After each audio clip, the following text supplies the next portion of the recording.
Now, I have the pleasure to introduce our keynote speaker. Um, we had a chance to meet maybe a year and a half ago at our transportation forum at Union Station, and former city council member Paul Krekorian and president did a great job then, and he was foolish enough to come back for a second performance. So, as it stands right now, Paul Krekorian serves as the executive director of the City of Los Angeles Office of Major Events. He was appointed by Mayor Karen Bass in 2024, and he now leads the city's strategic efforts to prepare for and harness the full potential of the upcoming 2026 FIFA World Cup, the 2028 Olympic and Paralympic Games. And under his leadership, the city is mobilizing across departments, industries, communities to ensure these global events drive long-term benefits for all Los Angeles residents and business owners. Prior to taking on this role, as I shared earlier, Paul he served as the LA City Council president, and he was on the City Council for over a decade. He represented City Council District 2 in the San Fernando Valley, and during his tenure, he made history as the first Armenian American elected to the City Council and rose to become council president. I think that deserves a round of applause.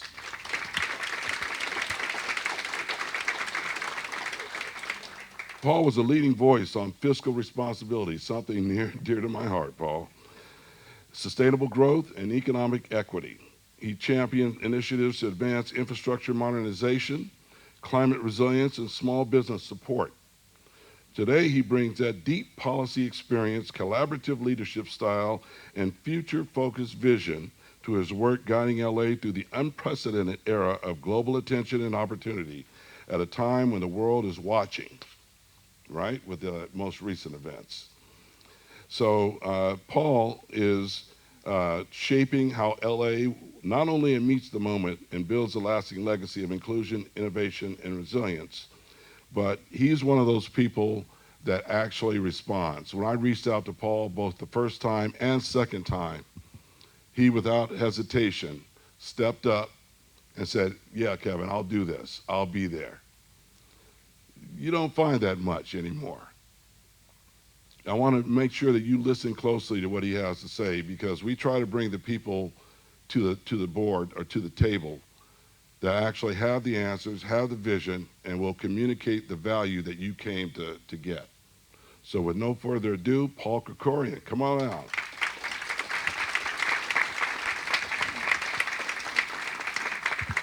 Thank you very much, Kevin. What a generous introduction. That's very kind. It's great to be with you all again.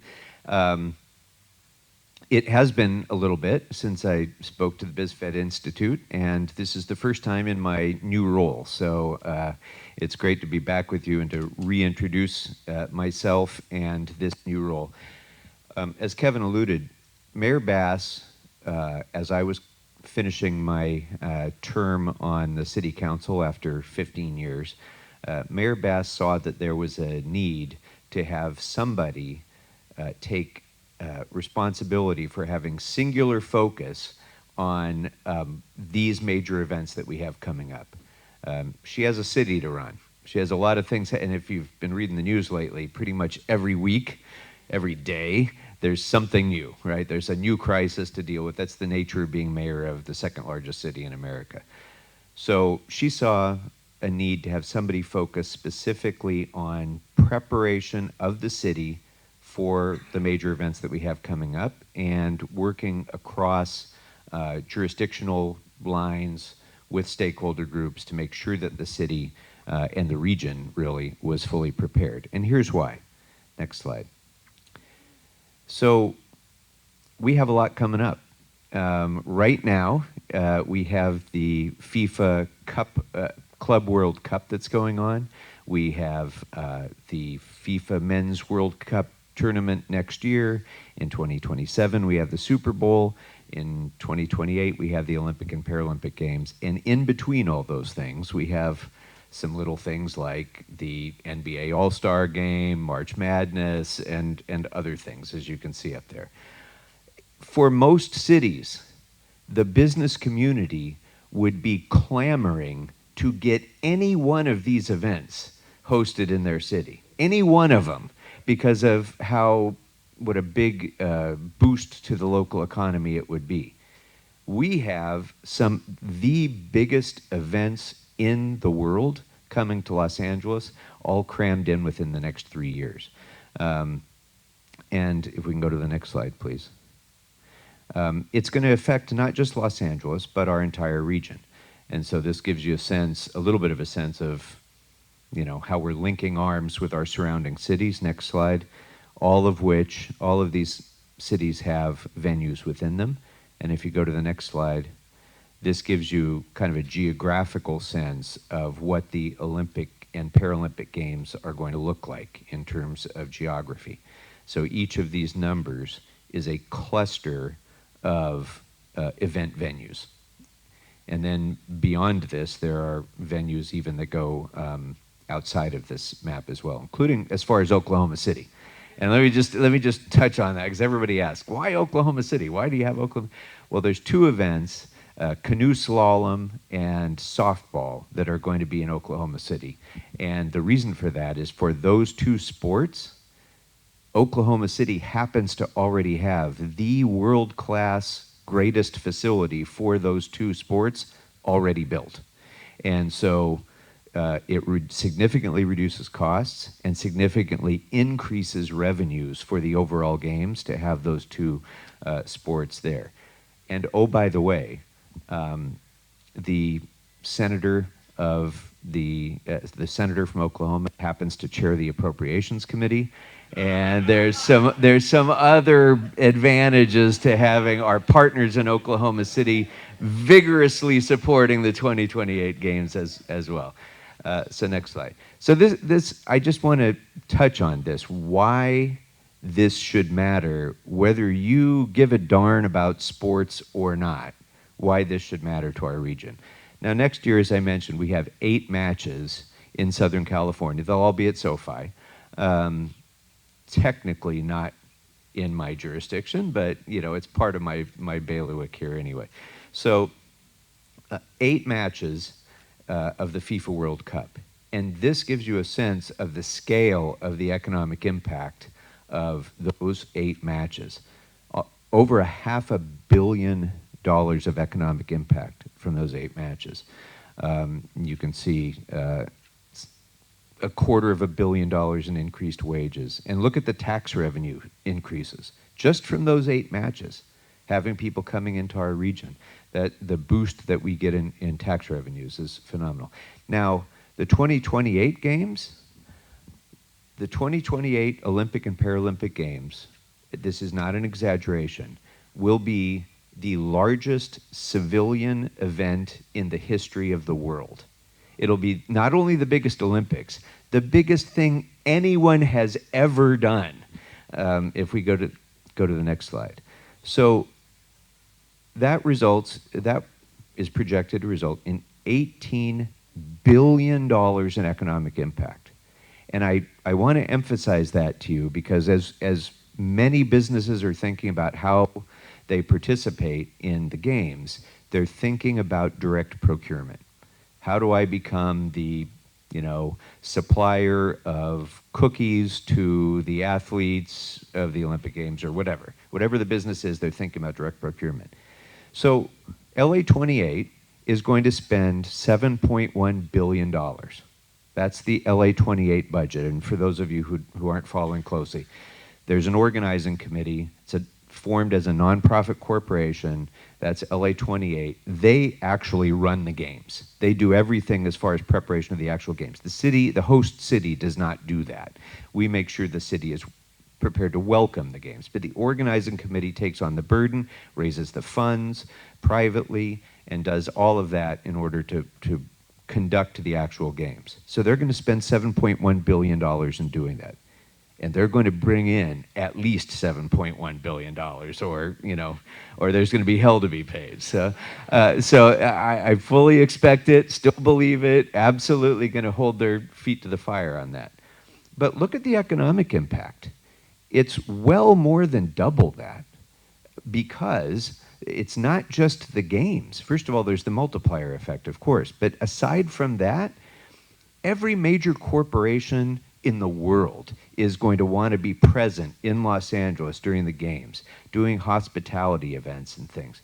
All sorts of other ancillary business activity is going to be happening here at that time because everybody is going to want to have a piece of this. So it's not just the direct spend, it's also the indirect economic stimulus effect that that has that I want all of our local businesses to be able to fully, participate in. So you can see, again, over $5 billion in labor income. And look at the tax revenues. State and local taxes, $700 million. That's like what we spend in a year on the fire department.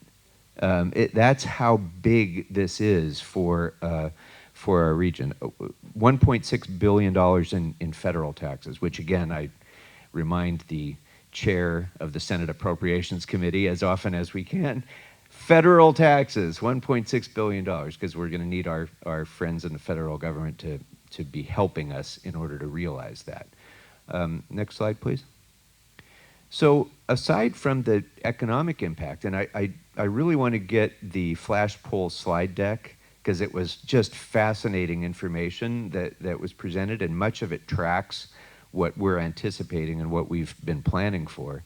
And one of the comments that seemed to be supported by many was that this gives us an opportunity to get prepared for long-term benefits well after the games in terms of taking advantage of sustainability, tourism, foreign direct investment, partnerships with international businesses and so on. That is all very consistent with what our goals are. And this gives you a little bit of a sense of that. Again, the magnitude of this event, for those of you who remember the '84 games like I do, trust me, this is different.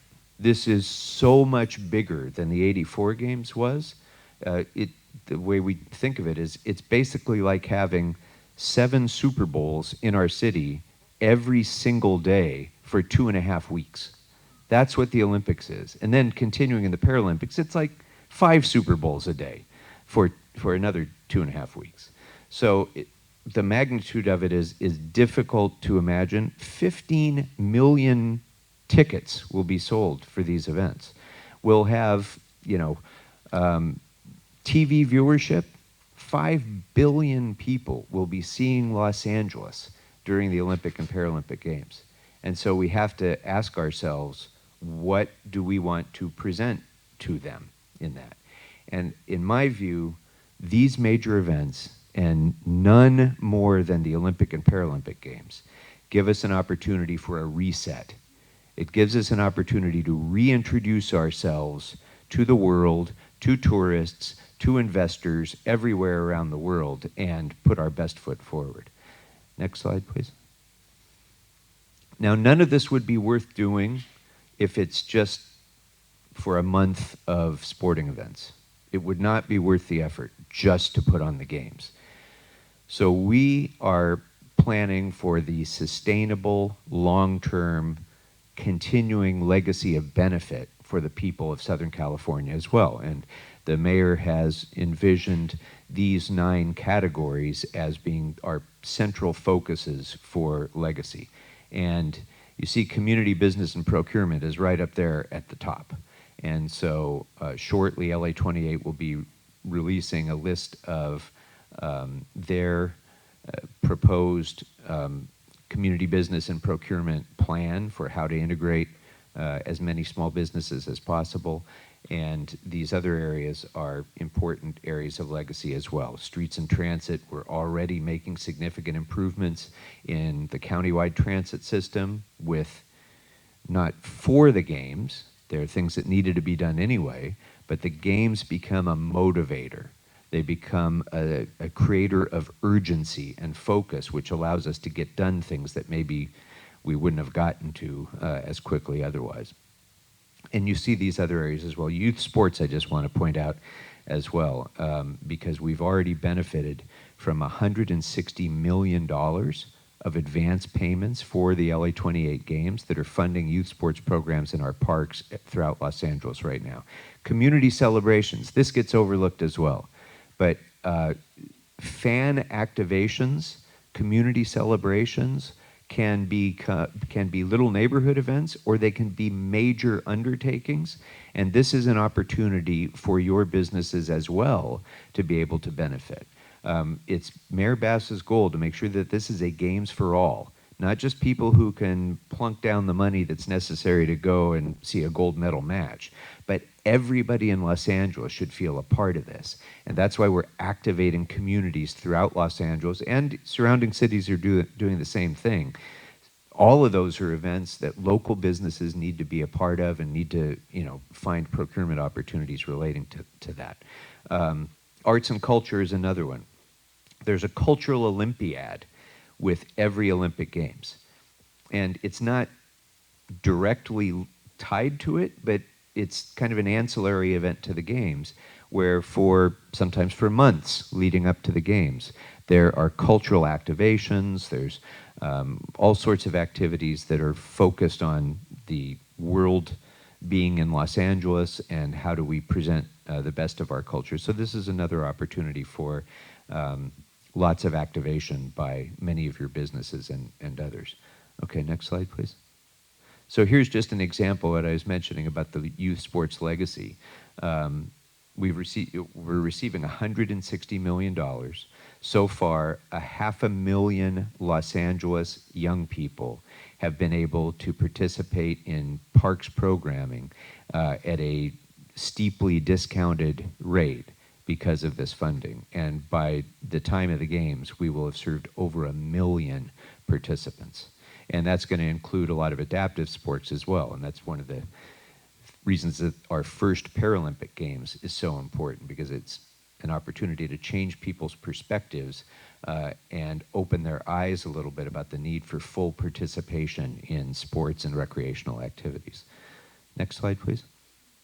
This gives you a little bit a sense of what I was talking about with transportation. I served on the Metro Board for 11 years as well, and we had something that we called 28 by 28, some of the most important infrastructure investment projects of our region.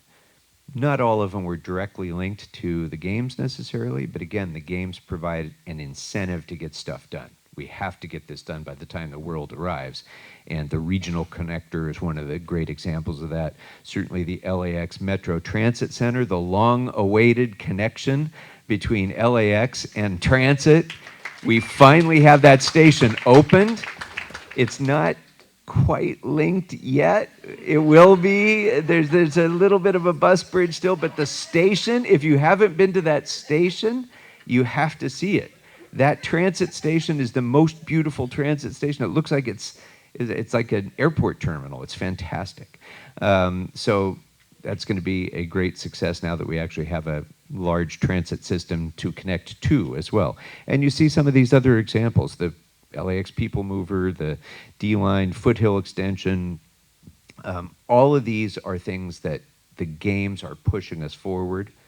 Those are going to make for a better transit system, greater mobility, and very importantly, lots of money coming in and being invested in infrastructure projects. This is the biggest expenditure in transportation infrastructure in the nation, what we're undertaking right now.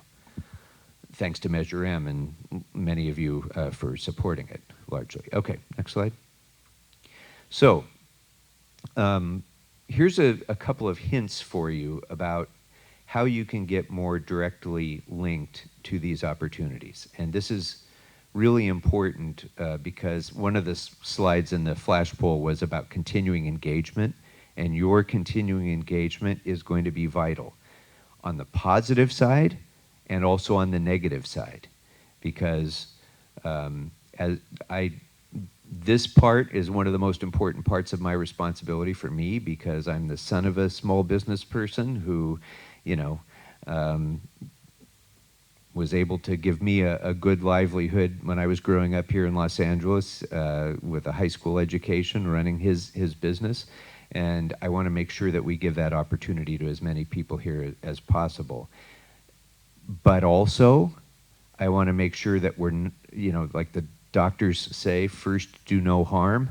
I want to make sure that the games are not adversely impacting our business community as well. And that's where communication and planning is going to come in, where your direct engagement is going to be so important to ensure that when there's street closures, when there's security zones that are put up, when there's delivery restrictions, those are the sorts of things where your voice is going to be really important to make sure we mitigate the potential downside and maximize the potential upside. So, as a starter, I would like all of you to go to www.rampla.org and sign up, please, on that site. That is your vehicle for being connected to procurement opportunities relating to major events, but also more broadly, even general procurement with the City of Los Angeles and with other government entities. So if you're not a part of Ramp LA, you should be.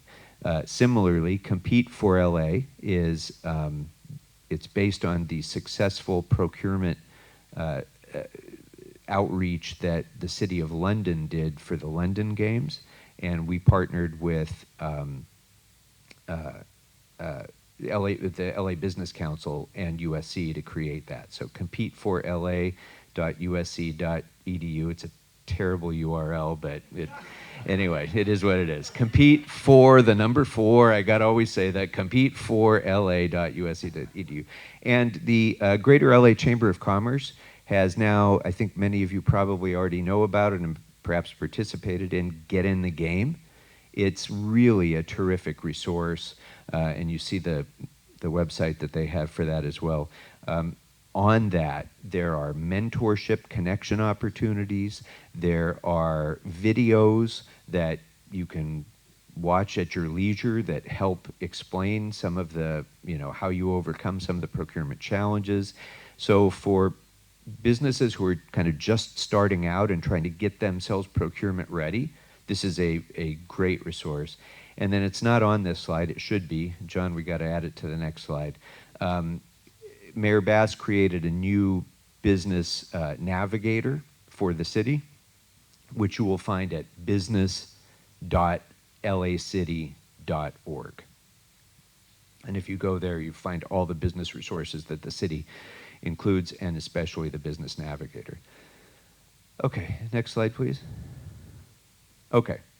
I want to address the elephant in the room, because I was so thrilled to see in the flash poll how much optimism there is in this group. It was, heartwarming and a relief, because I got to tell you, these days, it seems like just about every place I go, the first question is, well, are we still going to be able to do the Olympics? And, I'm seeing all this stuff on the news, and are we going to be ready? And there's all this sort of, tittering about, I'm not sure. And you hear some of this, even being spun up into political propaganda nonsense about Los Angeles. And I've had it to hear with that. And I will tell you why. In 1932, Los Angeles hosted its first Olympic Games. We built the Coliseum for the 1932 Olympics. Los Angeles City Hall was only 4 years old. It's 100 years old now. It was 4 years old when we hosted the Olympics. And it was in the middle of the Great Depression. People forget that. There were soup lines going down Broadway in Los Angeles in the middle of the worst economic time in modern world history. And Los Angeles raised its hands and said, bring the world to us. We'll host the Olympic Games. And it was a fantastic success that put LA on the world map like nothing else had up until that point. And it turned a profit. Now, fast forward to 1984. The Olympic movement was teetering on the edge of collapse. We had boycotted the Moscow Olympics in 1980, just 4 years earlier, and the Soviet bloc responded by boycotting our Olympics in 1984. People forget, but at this point right now in the preparation for the 1984 Olympics, we were in the worst recession since World War II in 1981. It was that we had 10% unemployment. And LA raised its hand and said, we'll save the Olympic movement, bring the Olympics to us. And the result was we created a new model for the Olympics that didn't involve public funds, that was entirely privately financed. And you know what? It was the most successful Olympics in Olympic history. So successful and so profitable that 40 years later today, we are still funding sports programs in our parks for kids based on the money we raised in 1984 from that Olympics. That's how successful it was. And in 2028, I have no doubt that this is our next opportunity to shine and to succeed. And I'm going to insist on financial profit for sure. But aside from that, this is a unique opportunity for us to really reset the way people think about Los Angeles. And at a time when there is so much negativity nationally, when there's so much division, when there's so much doubt about our future, there's nothing like these major events, and especially the Olympic and Paralympic Games, that unite us as a people, that inspire us, that make us believe that we can do big things again. This is our opportunity to do that, and we're going to be successful at it. So thank you all very much for having me, and if I have time, I can take questions. It's up to you. Okay, so depends on who can raise their hands the fastest. Yeah, we only got a little bit of time. Hi, using my voice already. Hello, my name is Chene Watson. Hello, my name is Chene Watson. I'm a Veteran Employment Liaison Coordinator at PATH. So I, like everyone else, I am so excited as far as all of these games that are coming and opportunities, more so job opportunities within our community. So my question to you is, how can we support the city and the county workforces in developing midline management jobs for any of these companies that would be longer term versus the short-term entry-level cashiering jobs that will come and go? I think this is an opportunity that we can be able to grow, support the city workforce development, and also the county workforce development. And I feel as if the time is now to start preparing for companies that want to do business, that may not even reside in California. But I think that that would be a great opportunity to be able to connect the dots in that way. It absolutely is. And in fact, when we when we submitted the bid for the games, and when we were successful and signed the contract, the host city contract, there were 3 issues that the LA City Council insisted that LA 28 form a working group to develop a sustainability plan around, a legacy plan around, excuse me. One was environmental sustainability. Another was community business that I mentioned. And the third was workforce development, because you are 100% right. The opportunities now to harness people's talents and give them this entree into businesses and careers is one that we can't miss. We're going to have almost 100,000 people volunteering in these games. And so when you have 100,000 people who are going to be volunteers, if you don't harness that and give them a pathway into continuing, first of all, continuing civic engagement and that, engage, just support of their city, but also the career opportunities that come from that, and the resume building that comes from that, and all, and the leadership training opportunities that come from a thing like that. That is something we will absolutely be focusing on, both at the city level and LA 28 itself. I'd just like to follow up. So, our veterans are ready now to be able to get into those programs. And so I'm waiting for the city side and the county side within the workforce development to be able to move our veterans into some type of training or opportunity. So I just wanted to... Thank you, and that's fantastic. I need to make sure I grab your card before I go. That's it? Okay, I'm getting the hook. Thank you, everybody. Oh, but I'm sorry, next slide. Sorry, next slide. That's how you can reach me. So if you didn't get to, We'll keep it if up, you didn't yeah. get to ask your question, that's me on the top, and then Rachel Freeman is our deputy mayor for business and economic development. So either one of us will be happy to be your concierges through the morass of the city in making sure that you have the opportunity to seize the day. Thank you all very much. Thank you. Thank you. Now, wasn't that awesome? High points, $18 billion for the Olympics, $594 million, right? Labor, $243 million for FIFA, $18 billion again, right? $5 to $6 billion for labor for the Olympics. This is all about building muscle memory, ladies and gentlemen, because this will leverage us going for the next 10 to 20 years. Come to BizFed Institute events, you'll get the information. So thank you, Paul. Greatly appreciate it.